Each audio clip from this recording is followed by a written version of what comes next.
Even though Hyundai has already revealed the 2024 Santa Fe's new design, we still don't know much about the model. The crossover's world premiere will occur on Thursday, August 10th, when we will learn more about the radically revamped Santa Fe, like its powertrain details. The new Hyundai crossover is a big departure in its design compared to the current generation model. The next generation Santa Fe adopts a squared-off and boxy look with funky H motifs in the lighting units. The photos Hyundai released revealing the design provided hints about what to expect from the model's digital world premiere. The copper-colored crossover featured 2.5T and HTRAC badges, hinting at a turbocharged 2.5-liter four-cylinder engine and all-wheel drive powertrain setup offered in the new model. The current-gen Santa Fe is available with turbo and non-turbo 2.5-liter engines.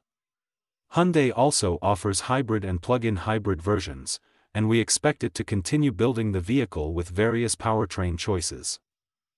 Recent spy photos of a completely uncovered Santa Fe revealed there will be a plug-in hybrid version wearing a badge that says as much.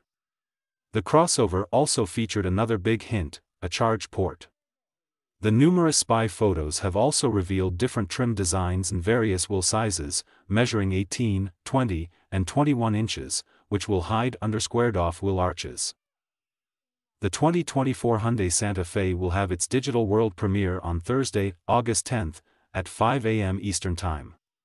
We don't expect to learn the starting price at the big reveal, which Hyundai might not share until we're closer to the new model's on-sale date. The entry-level 2023 Santa Fe SE starts at $30,085, all prices include the $1,335 destination charge.